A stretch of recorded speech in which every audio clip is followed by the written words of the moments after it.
Welcome back to Dave saying no. No. But we don't even know what to, because Dave didn't intro the episode because he doesn't know how to host a show anymore because... I died. Your ears are very red. What's going on with these? Ah!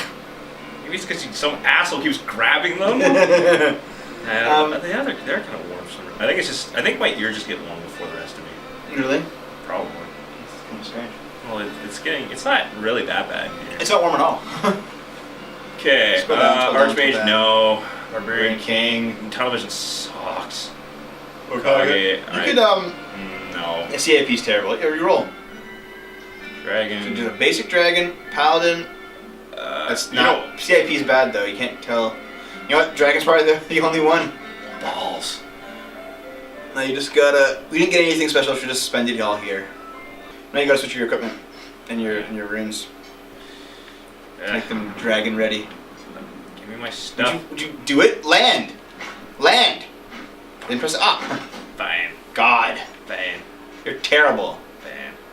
What does that mean? You're saying fine. You're terrible. You're saying yes? Are you agreeing with me when I describe you as Winker90 playing Arms 2? That's Arma 2. Oh, whatever. I've got a friend from work that plays Arma 3. Yeah? Yeah. Oh, did you try to get in? Did you try to like pyramid scheme you into that shit? He tried. We both have scars on our head. We have like one right here, and I have one like up here somewhere. Yeah, mine was being hit. We're Scar Brothers. I got hit with a cap gun. You just got dropped in your head. Actually, we're actually conjoined. Shut up. And you're like together like this. Get out! And then our parents cut us apart. Actually, what happened was like as soon as like my mom and your mom got pregnant, suddenly their stomachs fused together and they didn't know why. So they carried the pregnancy together, and then we both came out of our respective moms' vaginas, but our heads were fused and it came out like as one. Just shut up already. Think I should stick with Ranger Cave? No, because critical doesn't work with magic. Okay, so you... Well, no, go to Siphon again. Siphon, that gives you mana, so it's not really that useful. Vampirism is useful. It gives you health. Well, yeah. Remember, you regen mana automatically as a dragon, so Siphon doesn't matter. By hook or by crook? By crook or by hook. Hey, did you know that the place where I used to go, we both went to university? The place where we used to go. It's not how the song goes, but okay. Go on. Well, okay, so I've been reading this book called The Book of Lists. I don't know if anyone's heard of it, but it basically just... Isn't List one of the cities in Game of Thrones? That's Lys. Yeah, it's the same thing. LYS. No, lists. Lists. Like a list of things. Oh, so there's actually multiple cities called lists, and you're reading a book about all of them. Here's all the possible cities named lists. Yes. Anyway, so I'm reading this book, and I mentioned about Canadian mobsters. Yes. And I was looking into mobsters around here. Yeah. And turns out there's a bunch of guys that got arrested in the city we used to live. Well, I lived in, and then you moved to. Yeah, there's like 8 guys that all get arrested for mob ties. Really? Yeah. Which mob and who? It was the Calabrese one. What is that? It's called it Indragata or something like that. But what like nationality? Italian, Dev. Oh, okay. God, you don't even know your own friggin' country? Okay, so why were they there of all places? I don't know. Well, actually, the one guy apparently was a real estate mogul. There? Yeah. Jeez, what is he selling? Just ice? I don't know. Just... Oh, there's a hidden chest here. Did you see it? It's sparkling right there on the wall. See the darkened path? Yeah, I get it. That's what you gotta do. Up you go. Yeah. So you got a badger in. Bounty. The quicker picker upper. Thank you. I was thinking that too. I think most people would probably be thinking it because we are so ingrained with commercialism. Wait. Is the quicker picker upper actually the tagline for Bounty? The slogan? Yeah. Oh, I thought it was something else. No. Oh. It's been that for a long time.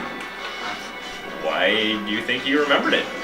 I thought I was actually thinking of the Mr. Clean slogan. That's not the quicker picker upper, Mr. Clean. Yeah, and I legitimately thought that was the tagline for Mr. Clean, and I was gonna say it, attaching it to Bounty, just to be stupid, but it turns out to actually be the bounty. It turns out you're just stupid. And it turns out it actually is the bounty line. Yes, it is. Yep. Good job. Good. Oh my god. Oh god. Yeah, this is not a good room for a dragon. No. Come at me. Come at me, bro. Come at me, bro. Yeah. Oh wow. What the hell was I thinking? You were thinking that your name is Dave and you are playing roguelikes. That's good intro fodder, I suppose. Thankfully, But this isn't even an intro. We're like what? Chickens. We're 5 minutes into the episode. No, Dev. Okay, well, Kimberly, I want to make a 4-minute episode. No. She'll kill you. God, she's hit me for a lot worse. I mean, a lot less annoying. I know what you're going to say, but she's hit me a lot worse for a lot better. I understand that you are, in fact, a zombie shnu. Am I? That's what that guy was. If you want to take him on, you gotta like fire and turn around because he doesn't get stunned. He doesn't get stunned. He just takes it. So you gotta like. This is bad news. Oh god, Dave! Don't you dare die 5 seconds in. There you go. Take it. And then. Come on, pal. Pal, as you just blow him away with fireballs. Yep, that's right. Nice. Yeah. That's just machine gunning that guy. Woo!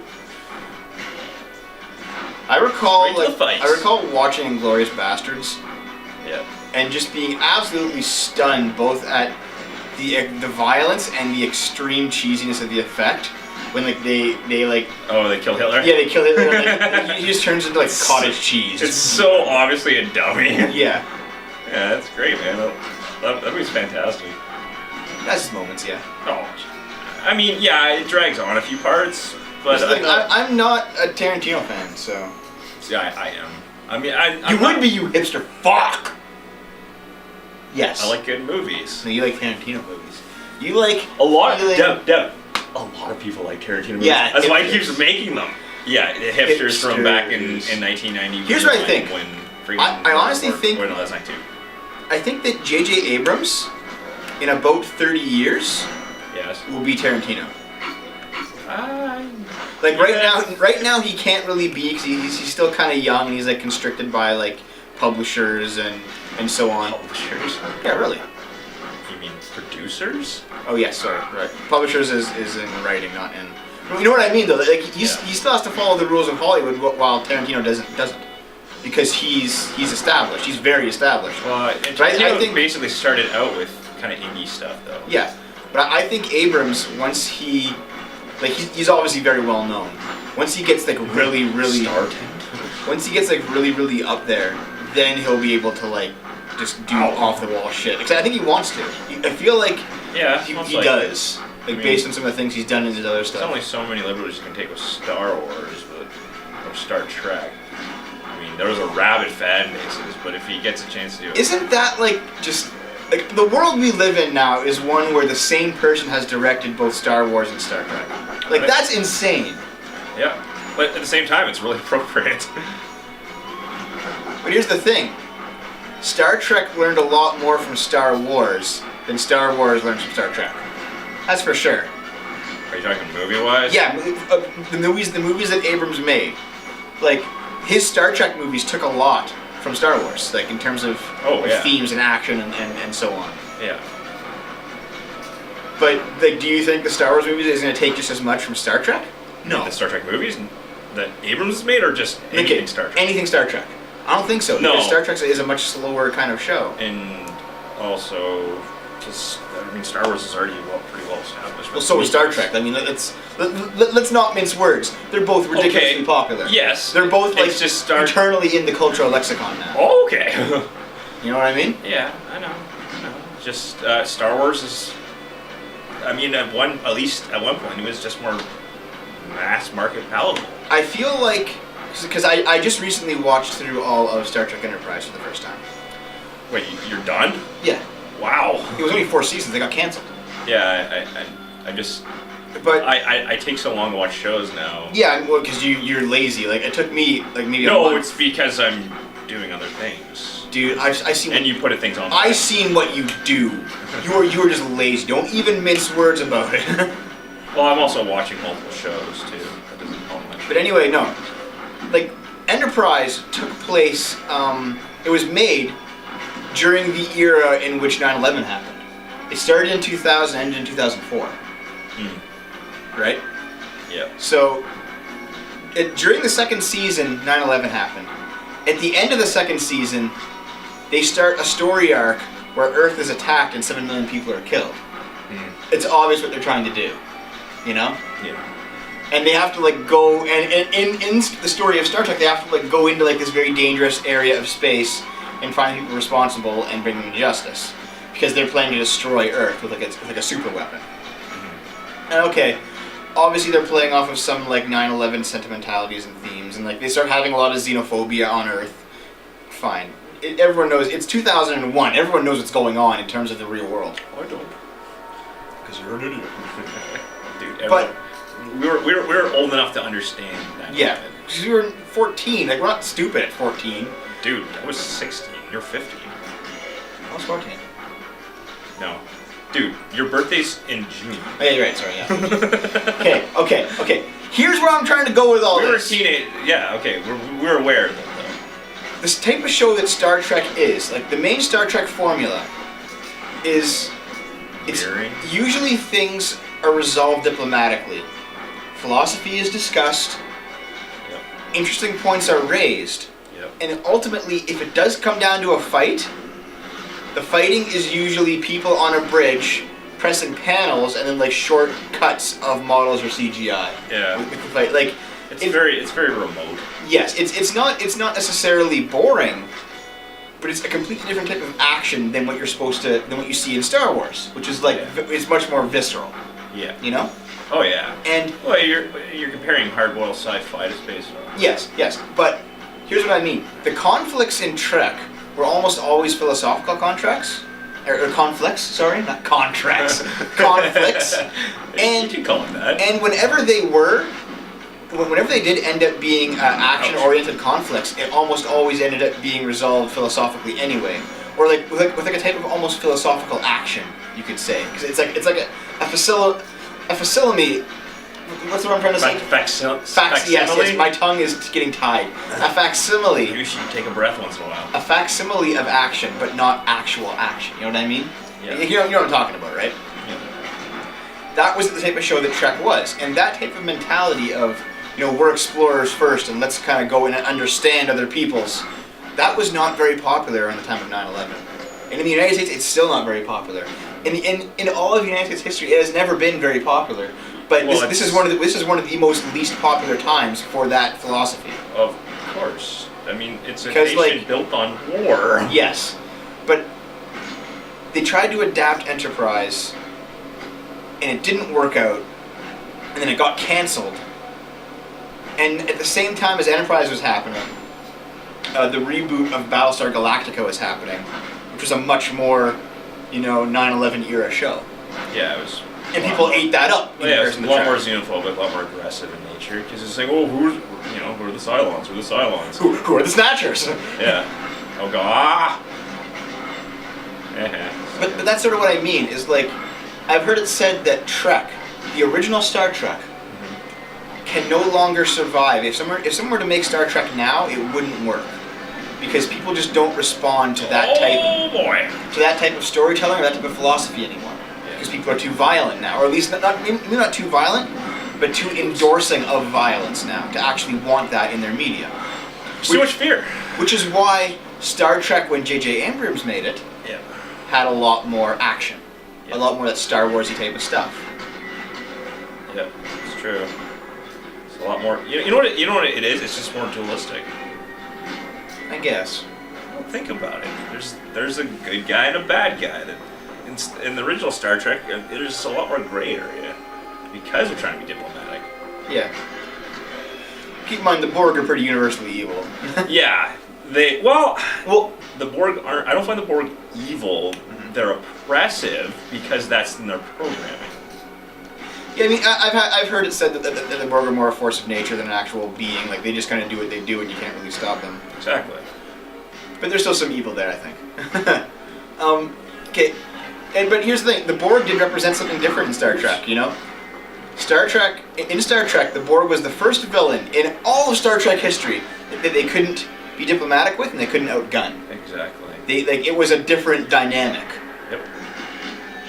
Oops. Come on. Come at me. He's not gonna come down unless you go down. I guess I was wrong. Dude, just shoot them! You're flying around in circles, you're not attacking! I'm avoiding. Something I have to get becoming more. Ow! You didn't avoid that very well, did you? I mean, they've floated around certain ideas for a new Trek show, and I do think they'll make one eventually. Like, it has to happen eventually. Someone's gonna pick that up again, you know? You mean around the time where the actual Federation might happen? No, I mean, like, Star Trek is so culturally ingrained that they're not gonna just let that series, as a TV series, sit forever. Someone's gonna pick it up again. Yeah. And I've heard like certain ideas for pilots that they got rejected, but are still kind of cool, and they still kind of have them on, like on the back burner. Maybe we'll do this later. One of them was starring like predominantly younger people, so it'd be like a Starfleet Academy centered show, which would be different and would be kind of cool. Well, I did it with X-Men. Yeah. I mean, the fact is, the Academy is a central part of X-Men. Yeah. It's not necessarily so much. In the movies, it is. Woo! Oh god. They did. Nope, did not. Did not see that. Another possibility they've talked about is like having us like doing another 100-year skip. So you know how there was like 100 years between original series and Next Generation? Yep. Why did you stay there in front of the spike, you moroni? I don't know. I'm just losing my touch. There was little there was. Okay, let's see, hold on. Lich King, Endomorph. Yeah, not bad. I'm gonna reroll. These are kind of worse, aren't they? Yeah. Oh god. The idea they floated around was, you know how there was like a 100-year skip between original series and Next Generation? Yeah. They do another 100-year skip into the 25th century, so 2600s. Yeah. And they have Wait, 26th century, 2500s. Yeah, sorry. So they have like they have that, and they have like a Federation in decline, where like they're actually like, you know, the Klingons are at war with them again, the Romulans are taking over, and the Cardassians are taking over. New band of heroes must come from. And basically, just the Federation is no longer like a relevant political power in the region. Yeah, that's definitely been done. That reminds me of the Shannara series. Okay, it's been done, but it hasn't been done in Trek. No. And like that could be like a thing. Anyway, I'm gonna go in here, and next episode we're gonna talk to this shyster. Why are you bleeding smoke? There's actually like a hidden Jew underneath that. Oh. I'm sure like, if you actually look closely, like his nose probably peek out of that shadow. Okay, we're done. We lost in battle today 9? Oh yeah, against the clams. Mm-hmm. I find that clam is like the most unsexy term for a woman's vagina. Yeah. It's like, hey, a girl like saunters up to you, Dave. She's really hot. She's like, "Hello, Dave. Would you like to lick my clam?"